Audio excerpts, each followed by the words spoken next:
ಹೃದಯಾಘಾತದಿಂದ ಗಾಯಕಿ ಜಾನಕಿಯವರು ಕೊನೆಯುಸಿರೆಳೆದಿದ್ದಾರೆ. ಬಹು ಅಂಗಾಂಗ ವೈಫಲ್ಯದಿಂದ ಜಾನಕಿಯವರು ಬಳಲ್ತಾ ಇದ್ರು. ಮೈಸೂರಿನ ಅಪೋಲೋ ಆಸ್ಪತ್ರೆಯಲ್ಲಿ ಜಾನಕಿಯವರು ವಿಧಿವಶ ಆಗಿದ್ದಾರೆ. ಕಳೆದ ಒಂದು ವಾರದಿಂದ ಆಸ್ಪತ್ರೆಯಲ್ಲೇ ಜಾನಕಿಯವರು ಚಿಕಿತ್ಸೆ ಪಡಿತಾ ಇದ್ರು. ವಯೋಸಹಜವಾಗಿ ಅವರಿಗೆ ಆರೋಗ್ಯ ಸಮಸ್ಯೆ ಇತ್ತು, ಹೃದಯಾಘಾತ ಉಂಟಾಗಿತ್ತು. ಹೃದಯಾಘಾತದಿಂದ ಕೊನೆಯುಸಿರೆಳೆದಿದ್ದಾರೆ. ಬಹು ಅಂಗಾಂಗ ವೈಫಲ್ಯ ಆಗಿತ್ತು. ಸಾಕಷ್ಟು ಆರೋಗ್ಯ ಸಮಸ್ಯೆ ಕೂಡ ಅವರನ್ನು ಕಾಡ್ತಾ ಇತ್ತು. 88 ವರ್ಷ ವಯಸ್ಸಾಗಿತ್ತು ಅವರಿಗೆ. ಹೀಗಾಗಿ ವಯೋಸಹಜ ಆರೋಗ್ಯ ಸಮಸ್ಯೆಗಳು ಅವರಿಗೆ ಕಾಡೋದಕ್ಕೆ ಶುರುವಾಗಿತ್ತು.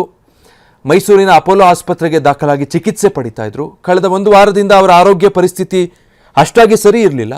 ನಿರಂತರವಾಗಿ ಅವರಿಗೆ ಚಿಕಿತ್ಸೆಯನ್ನು ಮುಂದುವರಿಸಲಾಗಿತ್ತು. ವೈದ್ಯರು ತೀವ್ರ ನಿಗಾವಹಿಸಿ ಅವರ ಆರೋಗ್ಯದ ಮೇಲೆ ಗಮನ ಹರಿಸಿದ್ರು.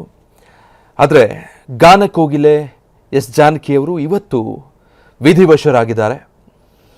ಲೆಕ್ಕವಿಲ್ಲದಷ್ಟು ಹಾಡುಗಳ ಮೂಲಕ ಇಡೀ ಭಾರತೀಯರನ್ನ ರಂಜಿಸಿದಂತಹ, ಯಾವುದೇ ರೀತಿಯ ಹಾಡುಗಳನ್ನಾದರೂ ಲೀಲಾಜಾಲವಾಗಿ ತಮ್ಮ ಕಂಠದ ಮೂಲಕ ಜನರ ಮನಸ್ಸಿಗೆ ತಲುಪಿಸಿದಂತಹ ದಕ್ಷಿಣ ಭಾರತದ ಗಾನಕೋಗಿಲೆ ಎಂದೇ ಪ್ರಸಿದ್ಧಿ ಪಡೆದಿದ್ದಂತಹ ಜಾನಕಿಯವರು ಇವತ್ತು ವಿಧಿವಶರಾಗಿದ್ದಾರೆ.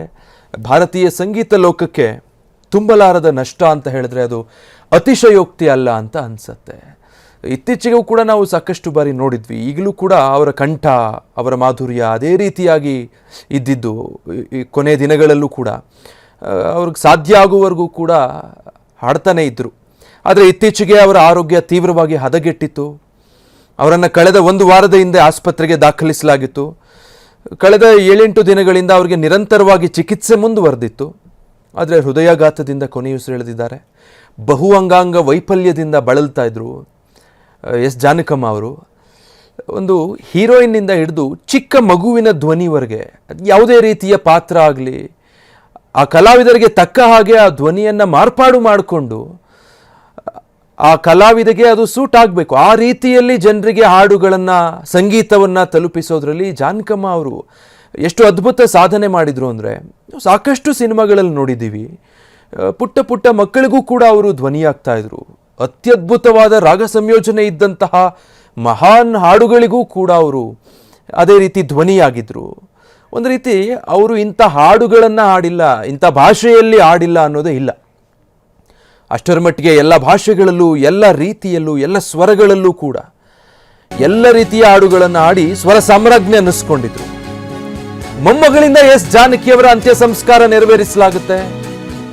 ಮಗನ ಮಗಳು ಅಪ್ಸರಾ ಅವರು ಅಂತ್ಯ ಸಂಸ್ಕಾರ ನೆರವೇರಿಸ್ತಾರೆ. ಬ್ರಾಹ್ಮಣ ಸಂಪ್ರದಾಯದಂತೆ ಜಾನಕಿಯವರ ಅಂತ್ಯಕ್ರಿಯೆ ನೆರವೇರಿಸಲಾಗುತ್ತೆ ಅಂತ TV9ಗೆ ಜಾನಕಿಯವರ ಕುಟುಂಬಸ್ಥರ ಮೂಲಗಳಿಂದ ಮಾಹಿತಿ ಲಭ್ಯ ಆಗಿದೆ. ನಾಳೆ ಅಂತಿಮ ವಿಧಿವಿಧಾನಗಳನ್ನು ನೆರವೇರಿಸಲಾಗುತ್ತೆ. ಅವರ ಮೊಮ್ಮಗಳು ಜಾನಕಮ್ಮ ಅವರ ಅಂತ್ಯ ಸಂಸ್ಕಾರವನ್ನು ನೆರವೇರಿಸ್ತಾರೆ. ಜಾನಕಿಯವರ ಮಗನ ಮಗಳು, ಮೊಮ್ಮಗಳು ಅಪ್ಸರಾ ಅವರು ಅಂತ್ಯ ಸಂಸ್ಕಾರವನ್ನು ನೆರವೇರಿಸಲಿದ್ದಾರೆ. ಬ್ರಾಹ್ಮಣ ಸಮುದಾಯಕ್ಕೆ ಸೇರಿದವರಾಗಿದ್ದರಿಂದ ಬ್ರಾಹ್ಮಣ ಸಂಪ್ರದಾಯದ ಹಾಗೆ ಜಾನಕಿಯವರ ಅಂತ್ಯಕ್ರಿಯೆಯನ್ನು ನಾಳೆ ನೆರವೇರಿಸಲಾಗುತ್ತೆ ಅಂತ TV9ಗೆ ಖುದ್ದು ಅವರ ಕುಟುಂಬದ ಮೂಲದಿಂದ ಮಾಹಿತಿಗಳು ಲಭ್ಯ ಆಗಿರೋದು. ಜಾನಕಮ್ಮ ಅವರ ಮಗನ ಮಗಳು ಅಪ್ಸರಾ ಅಂತ ಹೇಳಿ ಅವರ ಮೊಮ್ಮಗಳು ಅವರು ಅಂತಿಮ ಸಂಸ್ಕಾರವನ್ನು ನೆರವೇರಿಸ್ತಾರೆ. ಅದಕ್ಕೂ ಮುಂಚೆ ಅಂತಿಮ ದರ್ಶನಕ್ಕೆ ಬೇಕಾದಂಥ ವ್ಯವಸ್ಥೆಗಳನ್ನು ಮಾಡಿಕೊಳ್ಳಲಾಗುತ್ತೆ. ಈಗಾಗಲೇ ಆ ಪ್ರಕ್ರಿಯೆಗಳೆಲ್ಲವೂ ಕೂಡ ಪ್ರಾರಂಭ ಆಗಿದೆ. ಜೊತೆಗೆ ಪೊಲೀಸ್ ಗೌರವದೊಂದಿಗೆ ನಾಳೆ ಅಂತ್ಯ ಸಂಸ್ಕಾರವನ್ನು ನೆರವೇರಿಸಲಾಗುತ್ತೆ ಅನ್ನುವಂಥ ಮಾಹಿತಿಗಳಿದೆ. ಇನ್ನು ಸಾಕಷ್ಟು ಸಂಖ್ಯೆಯಲ್ಲಿ ಸಿನಿಮಾ ದಿಗ್ಗಜರು, ಗಣ್ಯರು, ಅವರ ಆಪ್ತರು, ಕುಟುಂಬಸ್ಥರು, ಸ್ನೇಹಿತರು, ಸಹೋದ್ಯೋಗಿಗಳು ಎಲ್ಲರಿಗೂ ಕೂಡ ಅಂತಿಮ ದರ್ಶನಕ್ಕೆ ಅವಕಾಶ ಕಲ್ಪಿಸಬೇಕಾಗಿರೋದ್ರಿಂದ ಸಂಬಂಧಪಟ್ಟಂತಹ ವ್ಯವಸ್ಥೆಗಳನ್ನು ಕಲ್ಪಿಸೋದ್ರಲ್ಲಿ ಕುಟುಂಬಸ್ಥರು ಕೂಡ ಈಗ ಯೋಚನೆಯಲ್ಲಿದ್ದಾರೆ.